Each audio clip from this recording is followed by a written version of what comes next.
Hi, my name is Abby, and I am planning on doing a series of videos on how to use Editor in Embird 2023. I have been using Embird since the mid 1990s and feel I'm fairly proficient with Editor. My original video had to do with how to go about installing Embird in the initial setup to get you up and running with your program. This video will concentrate primarily on the edit drop-down menu, and there's many features under that menu, so that's why I'm just keeping it to this menu for this video, and I'm going to be going by the name Abby Cadabby for these videos. So let's go ahead and get started.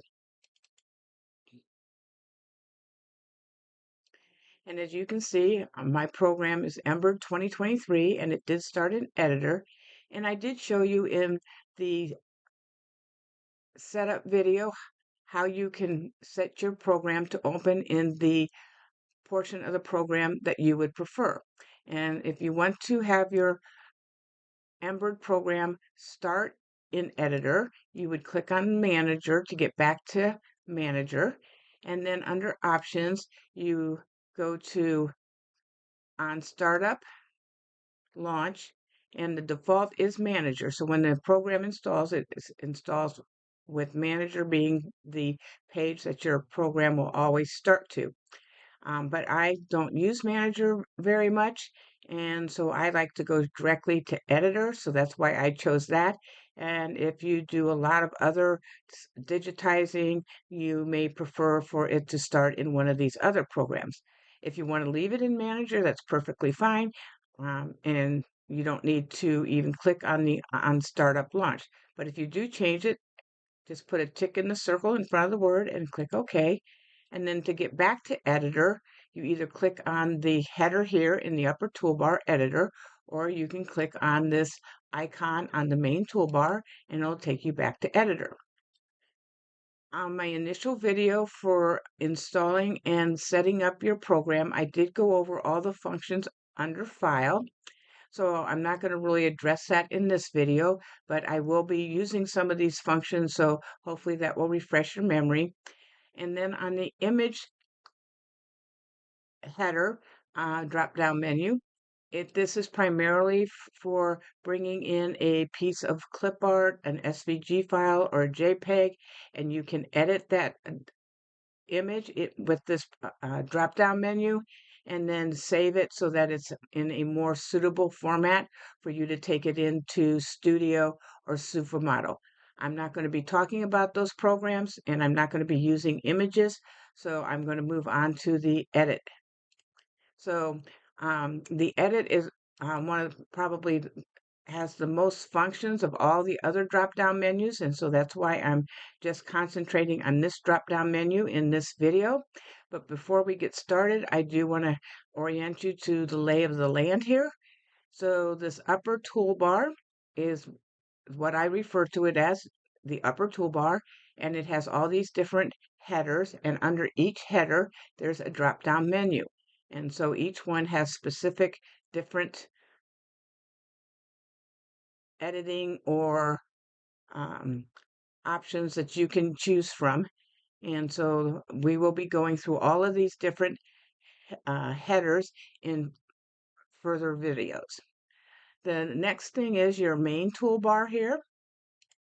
So this middle toolbar is the main toolbar, and all of these functions that are on this main toolbar you will find in one of the drop-down menus. I just find that it's much easier to use the little icon to perform whatever function I am instead of having to try to figure out on which header is, which function. So it's up to you. There's no right or wrong way. And so I'll move on from there. The next thing I'm going to discuss is the rulers. And so these are your rulers, and you can either set them in millimeters or in inches. And so they reflect the actual size of your design, or not your design, your hoop. And so I have a 5x7 hoop, selected here. And so if I go to my hoop, it tells me a 5x7 hoop is 130 by 180. So this is stopping at about 65, and it's 65 up here. So if you add those two numbers together, that would be 130. And then you have 90, and 90 is 180. If I change my preference and want to use inches, I can go under options and change to inches, and then it will reflect a 7 by 5 inch hoop. I prefer to keep my program in millimeters, other than if I need to check for the size, the exact size of a design, and then I will change it temporarily to inches. So I'm going to put it back in millimeters. The next thing I'm going to discuss is this toolbar here on the left, and this is your design toolbar, and these you will be using to edit designs, and so it's a very frequently used toolbar. And then the area here on the far right, let me bring in a design.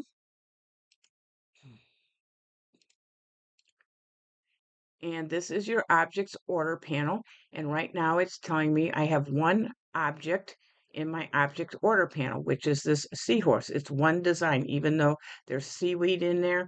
You see the selection box is completely around both the seahorse and the seaweed, and the color chips for the seaweed are also in this first box here. So this represents, this little thumbnail represents this particular design. And then all these little colors here, I refer to those as my color chips, and those represent the color of the threads that you are going to be embroidering with. Then below that is your stitch list, and some people like to see this. I don't particularly use it, but it shows the number of stitches for each color, and it tells whether the colors are connected through a jump stitch or it's just a stop and then the color changes, and so you can edit that way. Then coming back to the left here on the bottom, you have tabs, and these allow for different views. So right now I'm in the 3D matte view, and I can tell that because um, the tab looks like it's in front of all the others and it's a little whiter. And so it gives a more detailed rendering of your design. So normally I'm in the normal mode, and you can see this is a much grainier looking picture, but to edit designs, 90% of the time you have to be in the normal mode. The next tab is for viewing an image, and since I don't have an image here, it won't change. And then the stitches tab, it doesn't really change or do anything, for me at least. And then the 3D, 3D is very similar to 3D matte. It's a much more detailed looking, more true to life looking rendering of your image, of your design. And then 3D matte is similar, except it's not quite as bright and shiny. So that's one reason I like 3D matte better, because I think the shininess of 3D distorts it a little bit. I can see better in 3D matte. And then you have 1-to-1 and 1-to-1 matte, and they're pretty much similar as 3D and 3D matte. The next tab is density map, and this has to do with how many stitches are in a specific area of your design. So green would be like one layer of stitches, and yellow is 2 layers of stitches. And then when you start to get outlining and stuff, you'll get like orange, because that's like a third layer of stitches on top of that. And especially when you're combining designs, it's important to use your density map to see if you have a high concentration of stitches in a specific area. The next tab is X-ray, and you can't see too well on this picture, but there is a little bit of underlay here. You can see that there's a little heavier stitching here on his back fin, and around the edges of the body where there's probably top stitching, and then the center of the seaweed and around his eye and jaw also, there's more stitches. I don't really use x-ray. I just think it's kind of a neat picture to look at. And then you have flat. And so flat is probably, to me, the least helpful of the different design views. And so I don't really use that a lot. The next thing I want to talk about is your work field. And this represents the stitchable area within your hoop. And if this is representing a 4x4 hoop, and so if you went and measured the open area of your hoop, you'll notice that it is larger than 4x4, and that's because the manufacturers of embroidery machines have to make the opening larger in order to accommodate the size of the embroidery foot. So this navy blue line that goes around the outside of this tan area, that is your boundary line. Your so if you have to keep your designs within this navy blue boundary area. Otherwise, when you load your design into your machine, it says it's not going to fit in that hoop. So if your design's sitting outside your hoop like this and you save it, Embird will allow you to save it, but your machine will not allow you to load it and you won't be able to stitch it out. If your design's just sitting on the very edge and there's just a fraction of your design that's touching the blue boundary, it is still considered out of the boundary. And you can tell this because these little edit nodes, these little black boxes on my selection box, are outside of the blue boundary. So the box that goes around the design is called the selection box.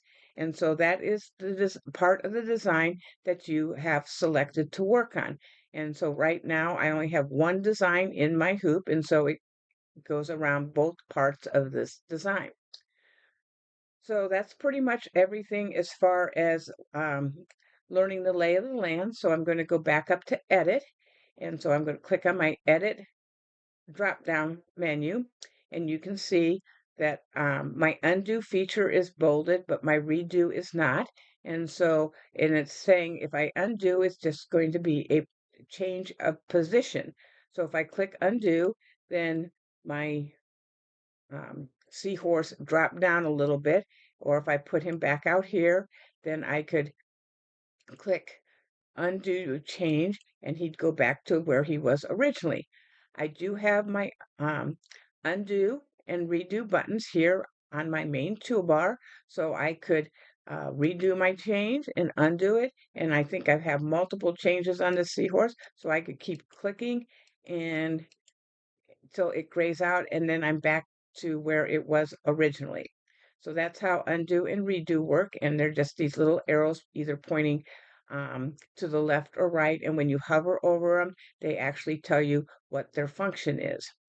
The next thing is clipboard, and this is for to do a cut, copy, or paste.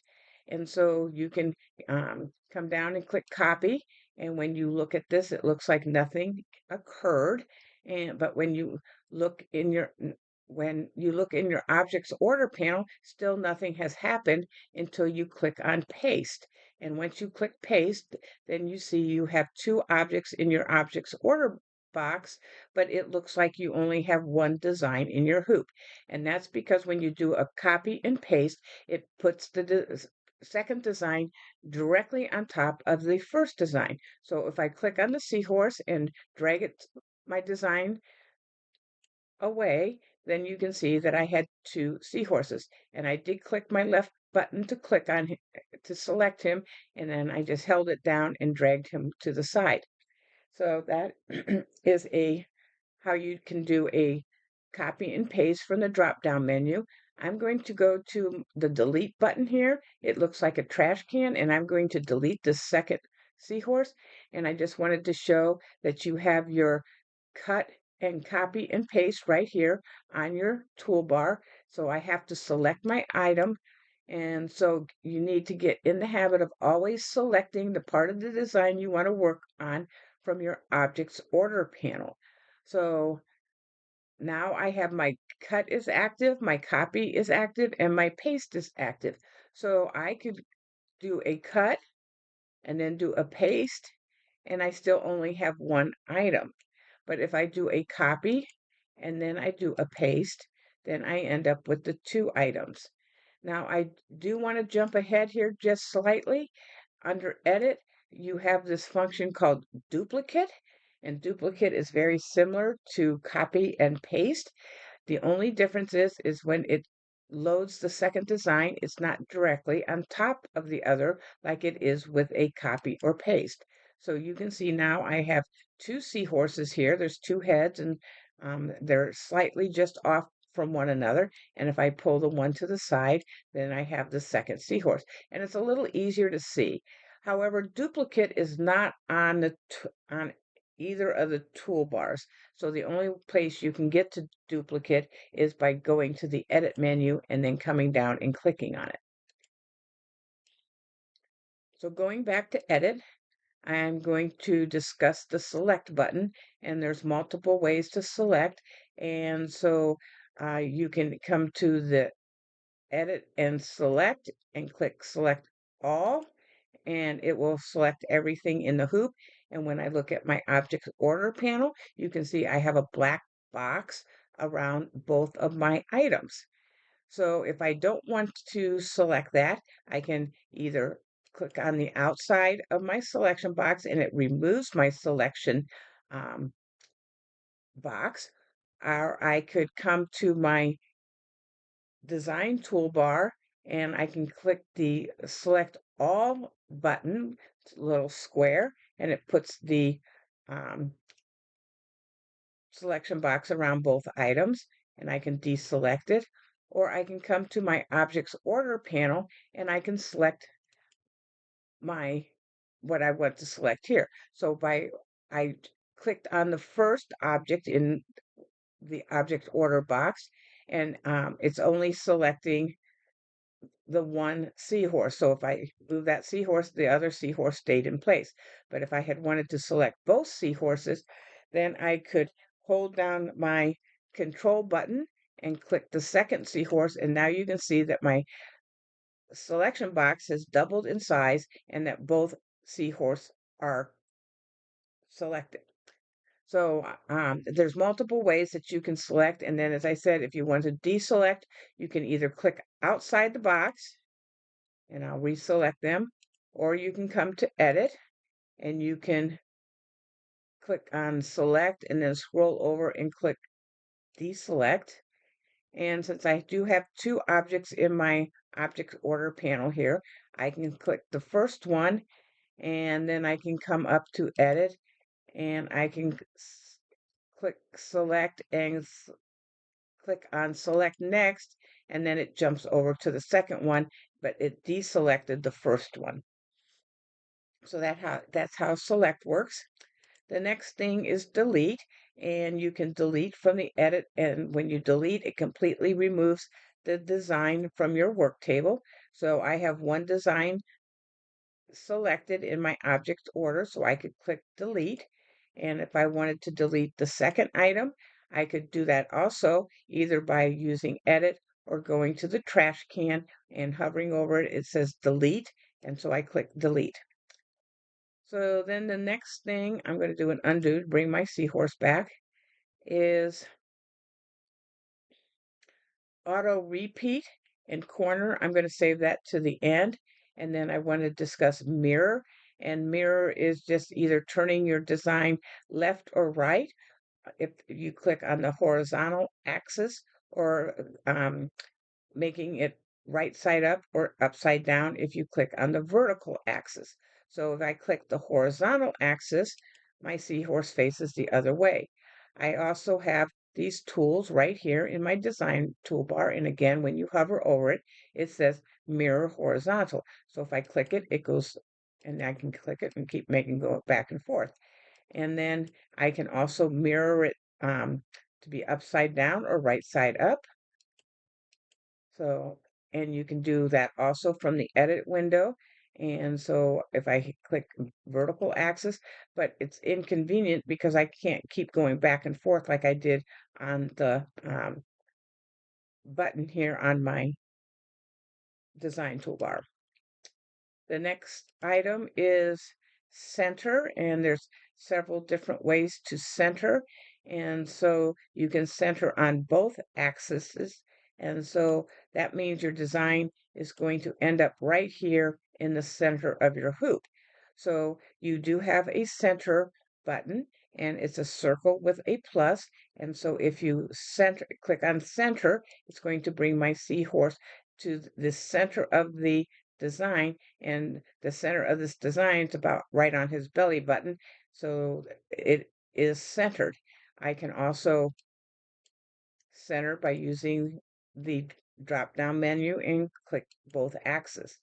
Now I'm going to delete my seahorse, and I'm going to insert one of my purchased fonts, and so I'm going to go to the insert text icon, and I'm going to type the cow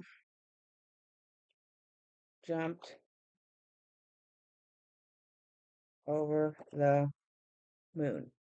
And Embird does say that when you want to use several line of text, they recommend typing it all out at one time, because if you type like the cow and okay it, and then jumped and then okay it over and okay it and moon okay, there could be, not necessarily, but there could be just a small slight variation in the size. So I'm going to look at my properties here, and I'm going to reduce the size of this text so that it's a little more manageable to work with. So I'm going to click OK, and here's my saying the cow jumped over the moon. So the next thing I'm going to do is I want to split this design into 4 parts. So I'm going to come to my freehand select mode tool. And so I'm going to click on it, and then I'm going to left click and then move my mouse and left click again and keep clicking until I get to this juncture here. And then I'm going to make a right turn, and then I'm going to click, and I'm going to come back. And then you don't have to come and click on the very end of the line. You can just come up and get close to the line anywhere across along the line, as long as you don't cross over your text. So you want to make sure all of your text is inside the box, and then you double click, and the cow becomes red, and then my split icon on my main toolbar becomes activated. So I'm going to split it, and so now I can move the cow to where I want. And I'm going to do the same for jumped. So I'm going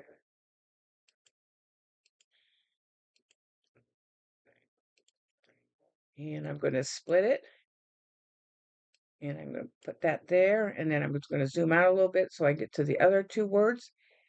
And so I'm going to go across those, and I'm going to split.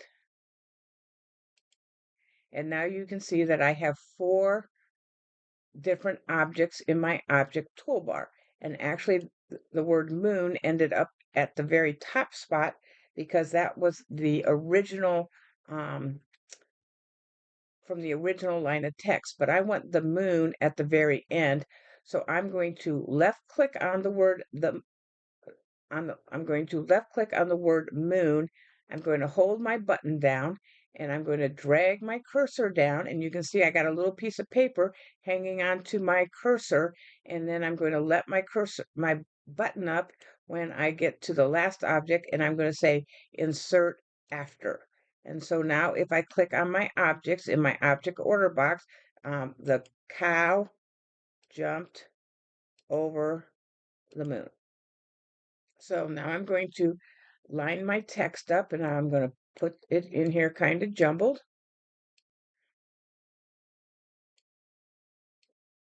So I have it like that. And so I want to center all these words on the center line of this hoop. So I want to center the words horizontally in this hoop. And so I can go up to my edit mode, and I can come to center, and I can click on horizontal axis. And so if I click that, the word moon jump to the center because that's the one I have the selection box around. If I click on the cow, and I can come over here, and I can also center horizontally.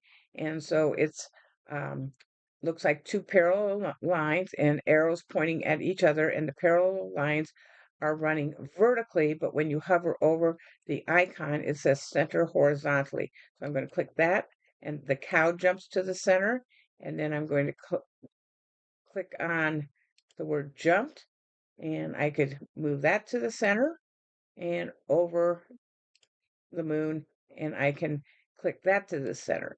As you see, it did not change, none of these words changed in height in the work field. They just moved either left or right. If I want to bring all the words, let me,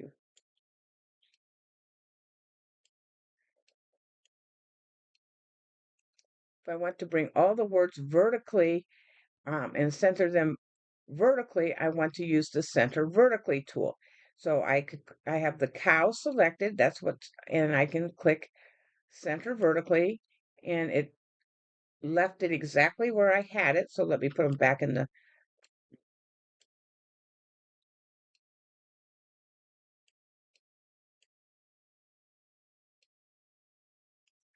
so I'm going to get that all inside the hoop. And so I'm going to center the cow vertically. And so it moved it straight down, but it put it in the center of the hoop. So it's going to do the same thing for the word jumped, and it's going to move it just straight down in the center of the hoop and over and it's going to get crowded here, but I think you get the point, and it works the same way. And then moon, and again, I just go and demonstrate this from the drop-down menu. You can center it vertically from here, and it all goes right to the center of the hoop, but each word just moved on its own. So I'm going to do a couple undos here.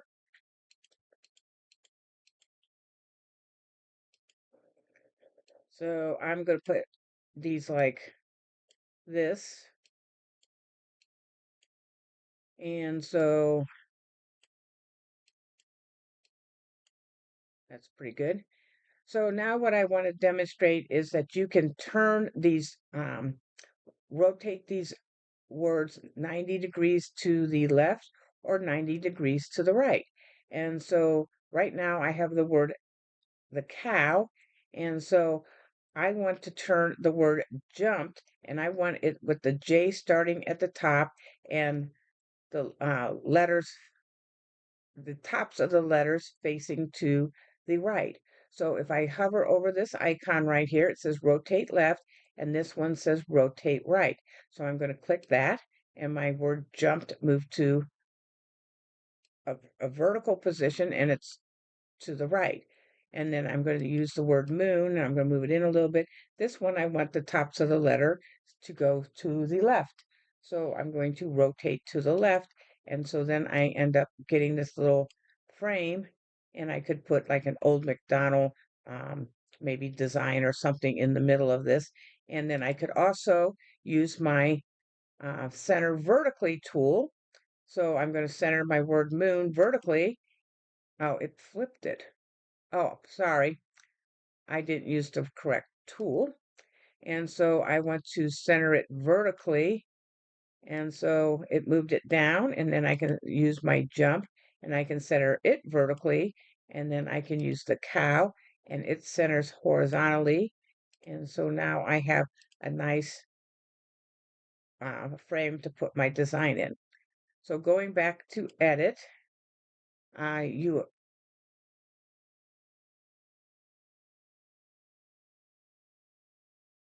have your center commands here, and so that shows that. Then you have your rotate commands, and so you can rotate a design to any degree that you want.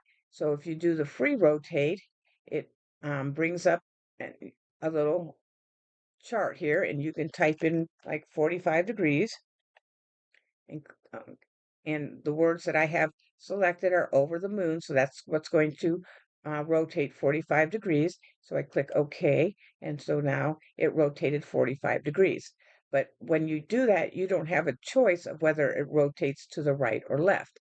So you can come back to Edit and click on Rotate, And this time I'm going to say, well, I want it to rotate to the left. So then it does rotate to the left 90 degrees. And so then the next one is that you can rotate it 45 degrees.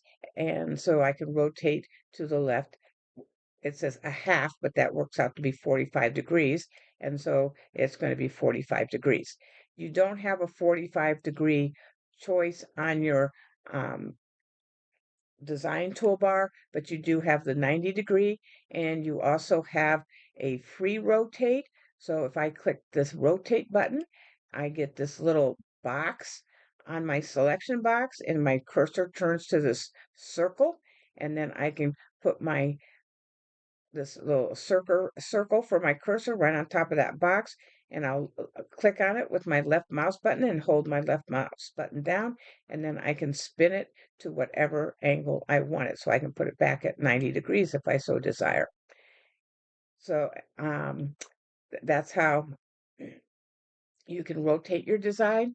I do want to tell you that if you notice that when I finished using this tool, this icon, the little box has a blue tint in it, and it remains that way, and my cursor is still a circle. Now I can come over and select portions of my design, but let's say I wanted to move those, and all it's going to let me do is rotate it. I can't move them like left or right or up and down until I come and deselect my rotate tool, and I'm going to use the select mode to do that. And now I could move my design left or right. You can't even save a design if you have the points editing mode selected, the freehand select mode, the rotate tool, or this zoom mode. So if you have either of those 4 items selected and you did not turn it off with the select mode, then nothing's going to work, and you'll be puzzled for a few minutes until you realize, oh, I have to click on my select mode. So the next part under edit is Skew, and I will bring in a whole new design for that. I'm going to delete that. And so I'm going to go to open, and I'm going to bring in this letter B. And you will not be using Skew too often. So basically it makes your letters on a slant. And so I'm going to skew this 30 degrees horizontally. And so my B looks more italicized.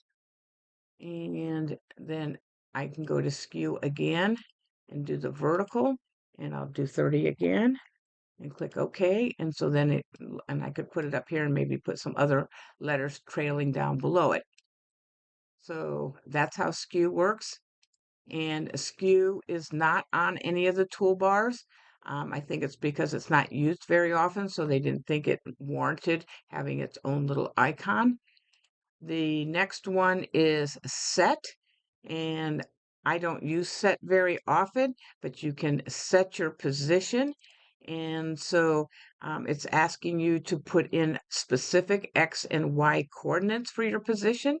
And so if you, when I demonstrated the status bar, when I move my cursor around, you can see the numbers in the top row here are changing as I move my cursor. So let's say I want my B to be right here at this intersection. I can put my cursor there and I can look at that, and I want it right at the intersection. So I'm going to use 30 and minus 20.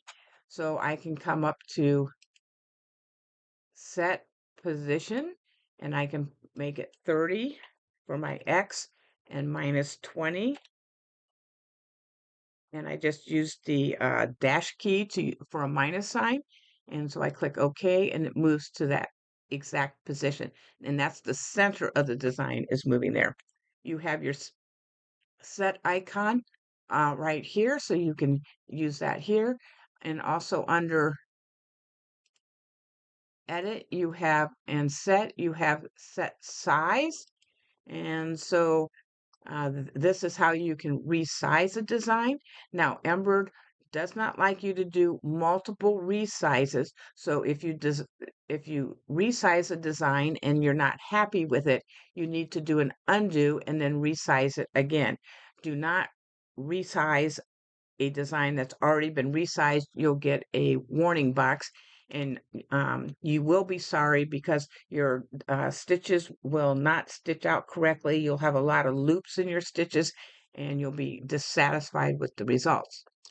So right now on the set size page here, it says keep aspect ratio, and that is checked.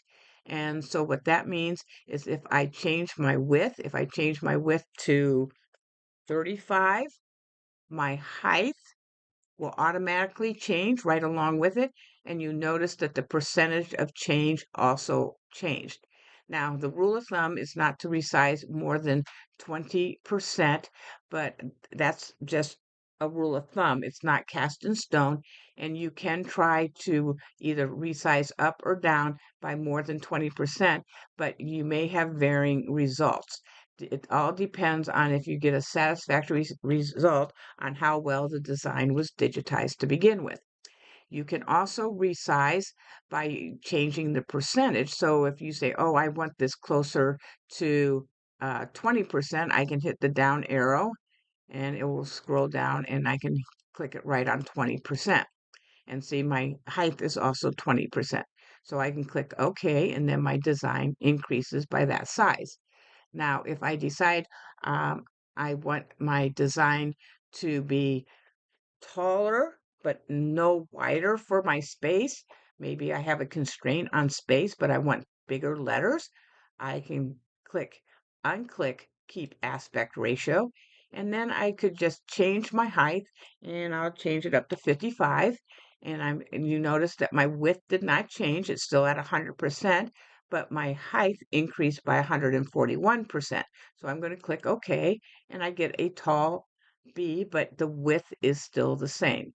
Now, the other function under um, set size is stitch density, and I'm not going to be going into that on this video. When I go into editing and changing designs, we'll go into stitch density at that time. So I'm just going to cancel this. The next thing under edit is guidelines. And so you can snap your objects to the guidelines. You can check that, or you can lock your guidelines. I just usually kind of eyeball it. So I'm going to delete this design, this letter B. And so I'm going to bring in a guideline, and to get a guideline, you just go up to your rulers and you left click on your ruler and hold your mouse button down, and then you'll get this guideline that comes down. And you can do that also with your vertical ruler. And so you can just bring it in like so. And so I'm going to use a set of letters here. And so I'm going to type A, B, C, D, E, F, G, H. And so I'm going to say OK. And so there's my letters. And so I'm going to separate them using my freehand select tool. And these letters are relatively close together. And so what I need to do is really zoom in so that when I use my freehand select, that I can scoot between these letters here and not catch one or the other. And I'm on flat mode, so I'm going to go back to normal. So I wondered why it looks strange. And so I'm zoomed in here, and these little stitches that are running between, those are jump stitches. They could possibly be running stitches. So I'm going to go ahead and left click and then move my mouse and left click, and I'm going to come down and I'm going to try to slide right between the B and the C without catching either side. And then I'm going to double click over here and I will hit my split button, and I'm going to move that out of the way. And you can see I have this little tail left over. So I'm going to use my points editing mode, and I'm going to click on this right here, and I'm just going to drag that in so it's not sticking out to the side. And so now I'm going to go back to freehand select, and I'm going to select the C and the D, and come around again and double click. It turns red and I'm going to split. And so I'm going to move him up to the side. And again, I have this little tail. So I'm going to use my points editing mode tool and I'm going to drag that in. And so I have one last edit to do and it's off to the side. So I can just kind of bring my cursor over to the edge of the work table so that I can zoom in on that specific area. And so I want to do my freehand select and I'm going to go through here and I'll split again and move those. And now I have a long tail on the G. So again, I will just move that and put it on top of one of the other letters. Okay, so now I have all my letters and I need to turn off my points editing mode. So I'm going to use the select mode. And so my letters are not in the correct alphabetical order when I look in my objects toolbar. Here's the A and B. So I'm going to left click on the A and B and I'm going to move it up and before the G and H. So I'm going to go before. And so here's the C and D. And so here's the C and D and I'm going to go up before and my E and F. And so now I have all my letters in the correct alphabetical order. So if I decided that I wanted my letters to run vertically down my page and I wanted them all to be aligned exactly the same, I will select the first letter and you notice I clicked on the object in my work table and because nothing was close to it, it did select it, but I should have really gone to my object order panel to do that. So I'm going to bring this up and I'm going to zoom way in. And so I'm going to bring it up and I'm going to just put my selection box right on top of that guideline. And so when I um, let go and it just makes a solid line. And then I can do the same with my C and my D. And I'm going to zoom in and make sure I'm right on that guideline. And I'll do the same for the E and the F.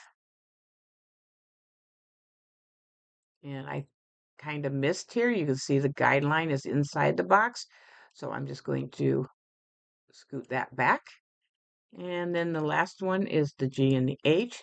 And so again, I'm going to put it right on the box. Now, if I should click set position, I can double check to see how close I am. And so it's telling me on my X axis that this design, the G and the H, is at negative 16.5. And so let's see how close I am. And I was pretty close. It's negative 17.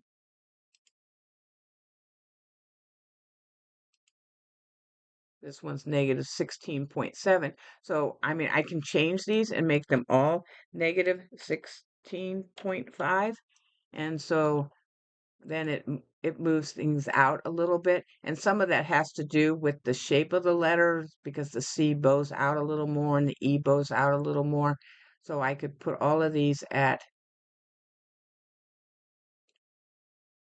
negative 16.5.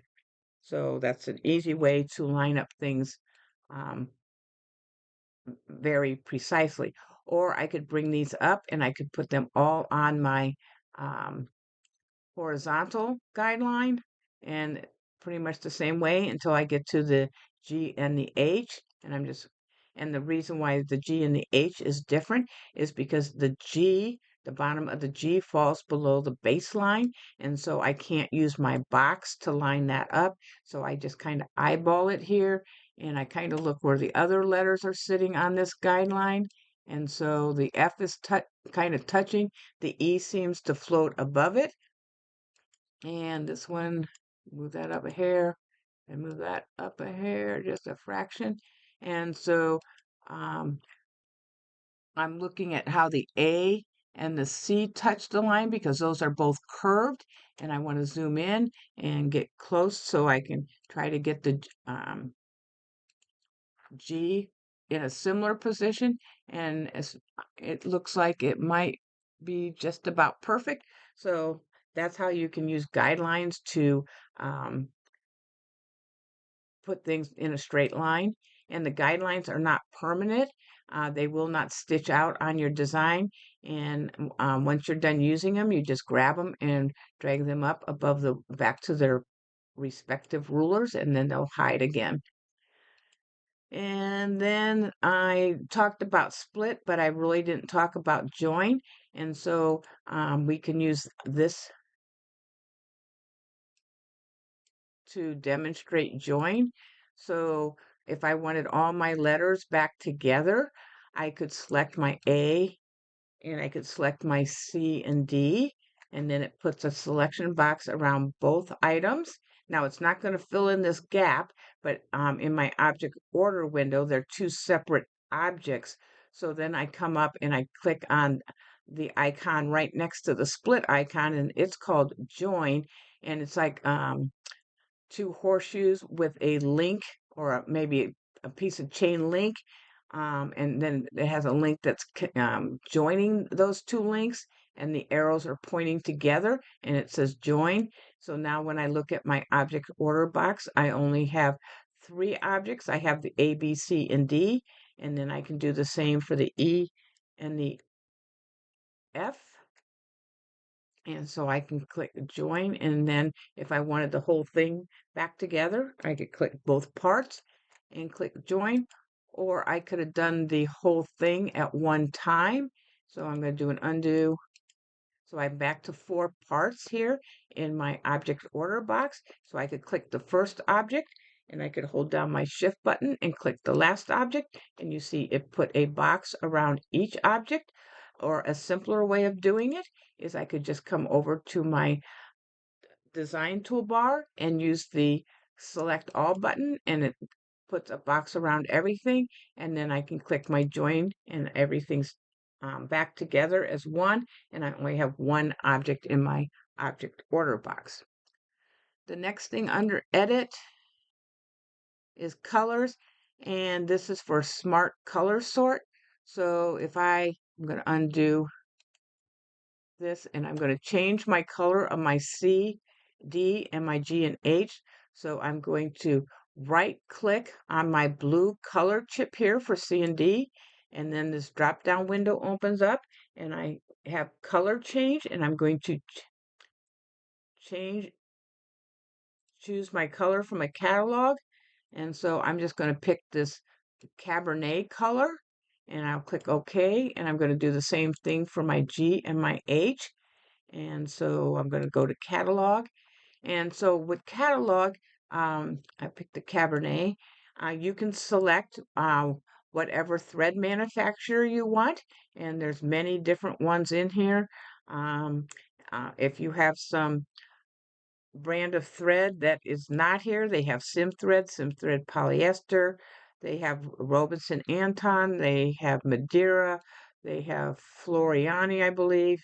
They have Glide, they have many brands of thread here, and you can select the brand that you want to use. Now you can't mix brands in your design because it's only going to allow you to use one brand.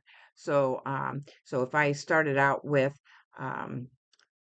Madeira rayon, and then I decided I wanted to go to Robinson Anton for this other red, and so it's going to pick this Cabernet color here. And so then when I hover over, even though the first one I picked was a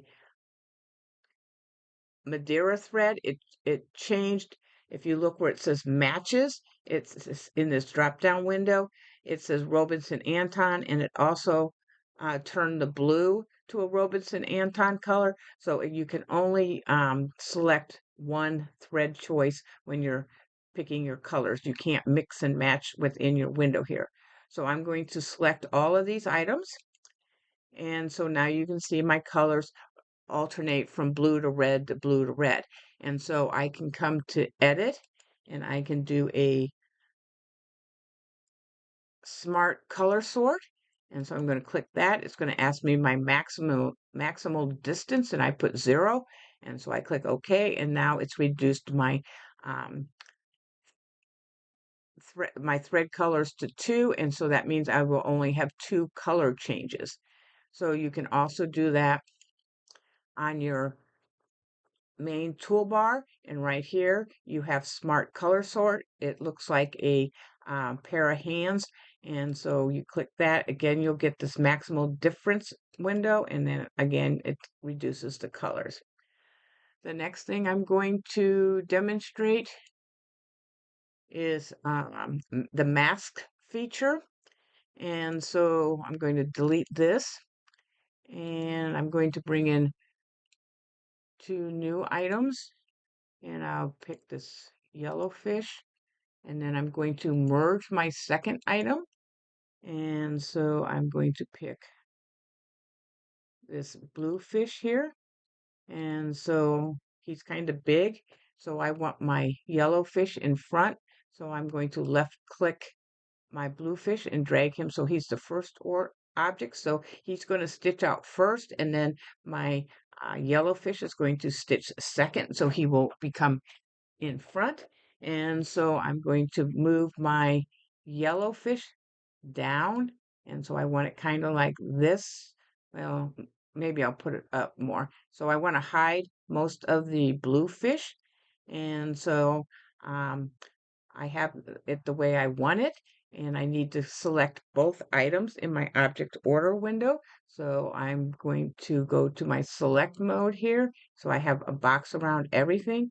Now, if I go to my density map, you'll see I have a very high concentration of yellow and orange here. And so I want to eliminate that because I probably have in some areas at least 4 layers of stitching. So I'm going to go back to my normal mode, and so I'm going to go to edit, and I'm going to go to stitches, and then I'm going to click on mask. And I usually keep my pole compensation around 0.4. This has to do with how much of a overlap there's going to be. So I keep it around 0.4. And so I click OK. And so it looked like the blue fish might have jumped just a hair. And so when I look at my density map, I notice that high concentration of yellow and orange has been reduced, and I have a lot more green and some yellow and just a little bit of orange in this area. This seaweed has a lot of orange in it because it has a lot of top stitching. So if I go back to the normal view, and I select just my yellow fish and I pull him away, you'll see that a good portion of my blue fish has been cut away, but you never noticed that when I had the 2 designs combined. So that's how mask works. So I'm going to delete both of these items, and then I want to show you the reverse stitches. And so again, I'm going to type in an alphabet, and reverse stitches only works if you have the same color. If you have multiple colors, it does not work. So you have to have all the same color on the what you're going to work with. So I'll bring back my cow jumped over the moon. And so here it is, and I'm going to separate it quickly again, and I'm going to use my freehand select tool to do that. And I'm going to split it and come back and select it a second time.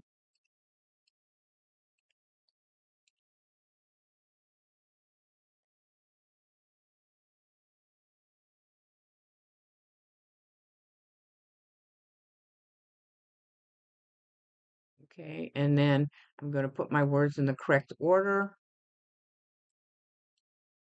and I'm going to pretend everybody's. I'm going to try something. I want to see if I can do this. I'm going to select them all, and then I'm going to hit my center vertical, and I'm going to see if it'll center them. Nope, it doesn't work. So you do have to center each one individually. So I got them all centered now. So what I want to do is now if I was happy with this and I wanted it to stitch out, how it's going to stitch out, it's going to say the cow, and then it's going to be a long jump stitch back to the J, jumped, and a long back to over, and then at the end of the E, a long jump stitch back to moon. But what I'm going to do is I'm going to click on the word jumped so that it's selected, and I'm going to come up to edit, and I'm going to go to stitches, and I'm going to do a smart reverse, and I'm going to do the same with moon. And you have your smart reverse up here on your toolbar, and so I'm going to click moon, and now I'm going to demonstrate the sew simulator. And so let me change something here just a moment because it's not in the right order.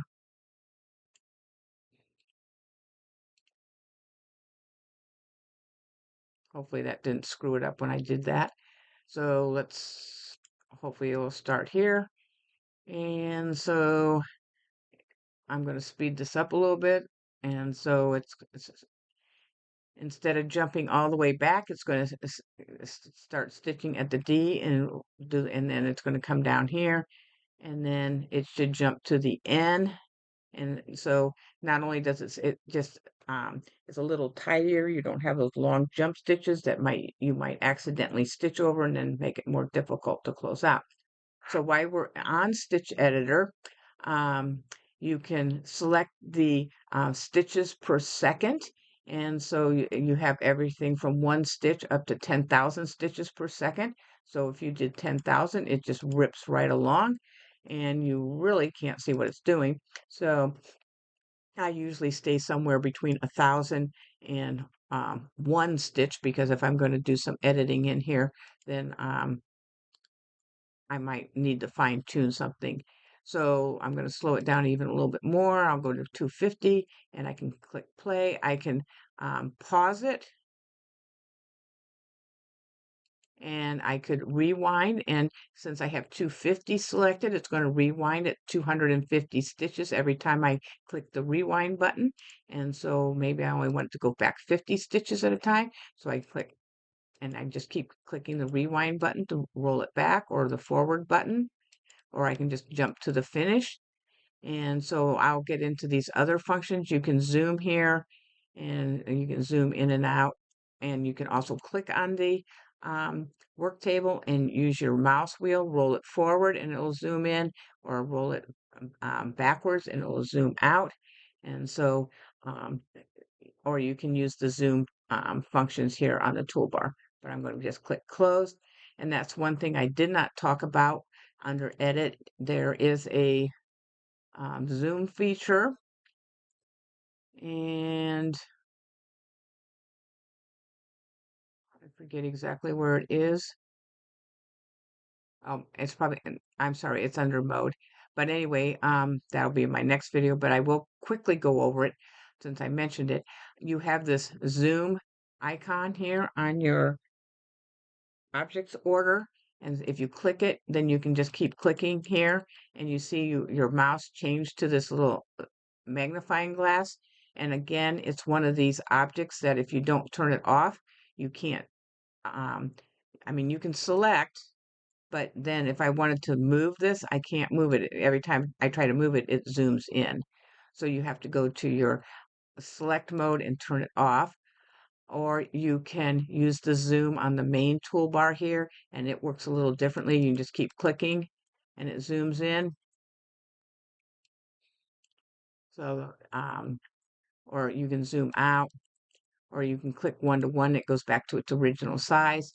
But the way I like to zoom best is to use my mouse wheel, because I can put my cursor near where I want it to zoom. So if I have my cursor here and I start zooming, it kind of keeps the word "the" in the page. Or if I can click down here and I can zoom over that, so it zooms closer to where I want to be looking. So especially when I'm editing, I can move my mouse wheel down and it will zoom. So I scroll my mouse wheel forward to zoom in, and I scroll it back towards me to zoom out. So I think that covered just about everything that was in edit. I hope you enjoyed this video. My next video is going to go over the mode and the view menus, and I hope you stay tuned for that. I hope you have a good night. Bye.